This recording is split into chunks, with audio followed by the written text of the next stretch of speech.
This 2018 Gibson Les Paul Studio Smokehouse Burst was my first ever Les Paul, and it's seen blood, sweat, and a lot of tears, including the first, quite literally, at my first ever outside gig with my first ever band.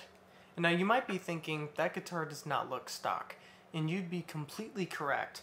So far I've changed the tailpiece, bridge, the plastics, pickguard, and the knobs, including the pots and tuners as well.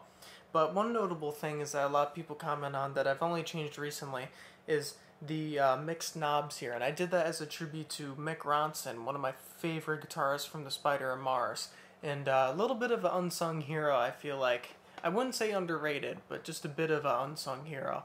But one notable thing about this guitar is over the years it's accumulated a lot of realistic wear. I used to wear a ring on this finger, and if you're a guitarist, you know that's a really weird finger to wear a ring on and play, because it kind of blocks your access for these very easy, you know, A, E, G power chords.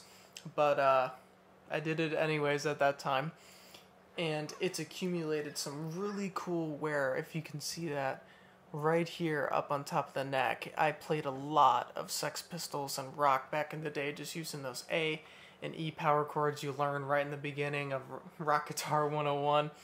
And what's another cool thing is that this stripe going down the neck is called binding, and it just keeps your hand smooth, and you don't rub your fingers on the frets sometimes if they're sharp or they need to be adjusted.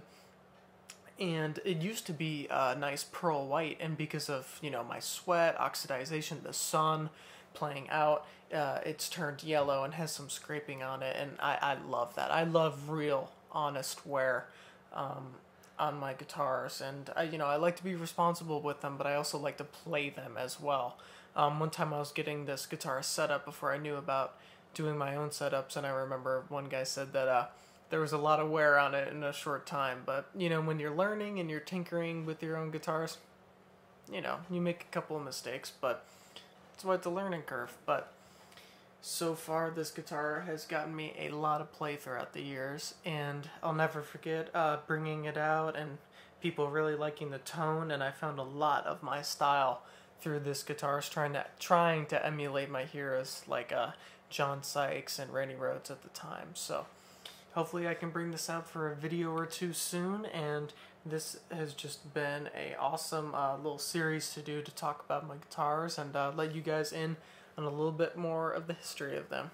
Alright, thanks for watching.